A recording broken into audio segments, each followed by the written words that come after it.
we've been having a whole lot of conversations over the last couple of weeks, talking to partners and talking to enterprise end users about their experiences using contact centers as software platforms.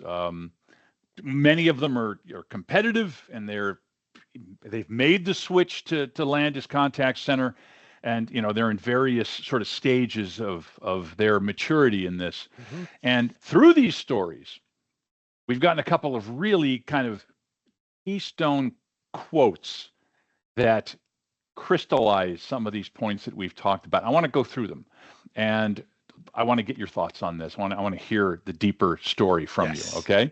So the first one, this came from a partner who has been struggling with a different platform. And the quote he got from his customer was, "They're down again. We hate them," quote unquote. It takes a lot to make sure that can't be said about you. And we put a lot of work into that. A few things that we point to on that. One is our quality infrastructure, and I'll come back to that in a little bit, and our extend architecture. It builds on a real solid foundation, and we'll come back to that in a little bit. But first of all, I just want to say about some, you should say, validations from outside, not what I'm saying. So one, of course, we're Microsoft certified, both M365 certified and Teams Extend certified. So Microsoft has basically said, we've tested it, and technically they got it right. Like the technical parts of it are right. And then we're ISO 27001 certified. So that says that our attitudes towards security and our attitudes towards uptime and our processes are validated by someone else saying that, no, that they're getting it right. But the most important validation is what we hear from the community. You go out and do some searches on forums or something like that, and we have a lot of goodwill out there, and that is a very valid, that is a very valuable validation of how we do business and who we are. Yeah, Reddit is a gold mine of accidental quotes and mini testimonials to how people have received the Landis. If I would ever get discouraged or depressed, I just go on Reddit and see all the people saying, "No, you should try Landis. You should try Landis." I'm like, yeah, spontaneously, it's good. Yes, that's great. So the quality infrastructure, I said I'll come back to that. Quality infrastructure, just we're built on Azure. We have this global multi-tenant SaaS setup that just we're fanatical about every line of code that goes in there, and uptime is number one. Like, just has to be stable. And of course, I mentioned about the extend architecture. Yep. I want to dig into that, because this to me is a fascinating point of differentiation for you. We've got extend versus connect versus this shadowy concept of power. Yep. Can you talk about where you fit in that ecosystem and what the difference means to a user? I forget that if you're not tuned into it every day, these things don't mean anything. So there's three things that Microsoft defined as possible ways to get certified. So there's the connect, then they came out with a better option that was extend, and now they have, from the beginning, they had this thing that's called power that they have not yet defined what it is. So you can't get certified in power. Somebody says they're power certified. Nope, they're not. There is no power certification yet. But so connect is this early version where they didn't have all the APIs completed, and they said, okay, we'll ship the call out to this other system back into Teams, and it's much more complex, and you got much more brittle points that can break. And then extend architecture is what we're built on, and we're built totally on extend. We're not dabbling with connect, because we believe that's the way of the future. And extend is just using everything Teams. Microsoft APIs, the call stays within Teams. There's no extra people needed, no extra telcos needed to it. Just however you route it into Teams, we work with it, and we just extend Teams. It's not a separate system, it just extend Teams. Careful when you're looking at these two. Some vendors are certified in both. And so they have this big connect thing with all their features, and then they built something in extend to get certified. And they'll say, yes, we're extend. Yes, we have all these features. But when you get into the project, you find out that not both at the same time. Those, If you want all the features, they have those features, but they're not certified as Extend. If you want those features, it's actually Connect. Then you're off on this Connect, much more complex, much more brittle setup. So that and that's where like you get they're down again. We hate them because you're not even sure where they're at. We want to hear like one of those things that a user or a prospective user needs to be sort of hyper aware of as they're doing an RFP. And they're saying, look, we want to be Extend. So we want you to check the box that says Extend. However, we want you to check the box on all these features that they too are Extend. Because that's a little game that the advertising game that people play. That, but put it on Extend, and then instead you might be able to quote, instead of that negative quote, you might be able to say, they're still up. We love them. Instead. Okay. No, that's our goal. So let's talk about the next big keystone quote we got out of this. And this one's, I think, really important as we talk about life within, keeping it within teams, right? And this one came from an enterprise end user customer using somebody else, to be clear. And the quote here was, we're having lots of problems. It just doesn't seem to work right. And to me, that feels very much, through context, through deeper explanation of that particular customer story, all about user experience. Can you dig into that? Yep. So that reminds me of a story that somebody was trying we're talking about contact center, but somebody was trying our attendant console, and I knew they were testing ours. They're using our free trial with somebody else's. And I knew they were doing that. So I said, hey, you tried them both. What do you like about ours? What do you like about theirs? What can I learn from this? He said, well, for one, yours just works, which I thought was a pretty key feature. Yeah, just works is a good thing. And so I was thinking about that. What is, and we hear that sentiment, that type of language coming back to us quite a bit. What is it that gives our customers a feeling that it just works? And three different, and there's probably more, but three things that I came up with that I think influence that. One is we keep our promises. If we say we're going to do something, we fully intend to do that when we said we're going to do it. Just a side note on that, we don't require any kind of contracts. You can go month to month. So we have to live up to our promises because you're not locked into any contract. You can leave whenever you want to. So we have to make sure we keep up with our promise. I heard a story of somebody that was trying one of our competitors. They made the wrong decision a half a year ago or 3/4 year ago. They came back to us and said, hey, we went with them. We're locked in until I think it's July or August, whatever time it is. But we want to get yours up and going again so we can switch as soon as we're out of that. We don't do that to people. If you try it, take the free trial for starters and see if it works. And if it does, buy it month to month. So there's no surprise. You can drop us whenever you want. That is our commitment to say we need to deliver. If we start having some downtime, if we start having something that doesn't feel right, if we start not supporting you right, we know you can walk. So we need to deliver. So okay, we're getting off the subject though. That's all when we keep our promises. Yep. What else makes it feel like it just works? One is it works like it should. Like your end user expects it to. In most cases, we work just the way your end users expect it to. There's some cases where we say, but here's a better way to do it. Like this is what the industry standard was, but check this out. And a case in point on that is our transfer. We have a transfer, and everybody says, do you have drag and drop transfer?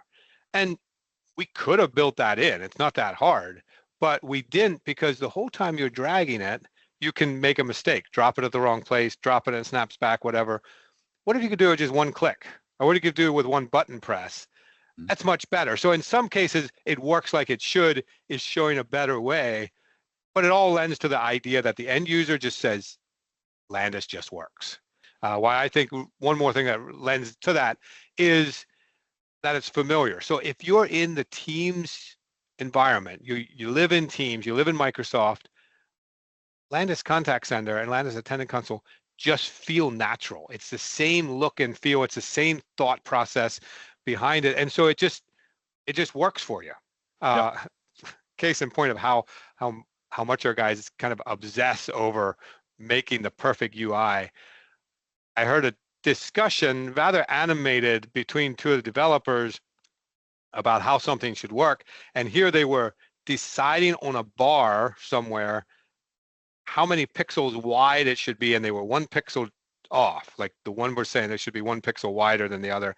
And that was a significant discussion point just to get it perfect. That's that, just it has to be as good as we possibly can get it. And that lends to that feeling that the end users just think it just works. It just disappears into the Teams experience, and it works just like you're using Teams. And they don't have to think about the software. Mm-hmm. They can just do their job. Right. They don't have to dwell on how to do it. It just intuitively, they just do their job. So yeah, it just works. Good. All right, let's talk about the third one now. This last quote, I think, speaks to this. It's as much technical as it is cultural, I think. This last quote came from an end user customer experiencing trouble with somebody else. And their exact words were outages, problems, and zero support. It took 3 days to get a support ticket closed. And I know this is like, support and customer care and customer service is like near and dear to your heart and everybody at Landis. Speak to what that means to you. It is who we are. So back to our 30 years ago, or almost 30 years ago, starting now, back in 95, started as a MSP for local friends and acquaintances. And built into that was taking care of them beyond the finances, taking care of them as a person.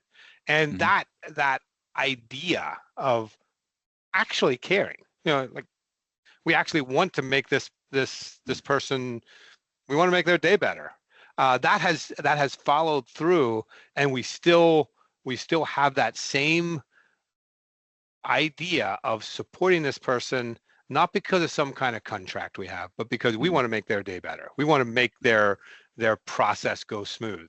So it's who we are. But one of the things that's kind of related to that is that we're a privately owned company. Matt Landis started it, still sole owner, and he doesn't have some venture capital fund chasing him for immediate profit this quarter and wring every penny he can out of every customer.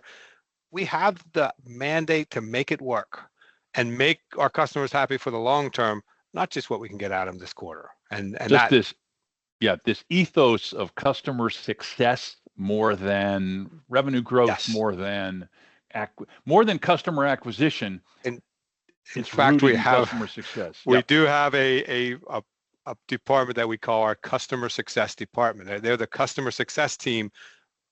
Along with that idea, let's make it good for the customer, not just wring the last penny out of this quarter.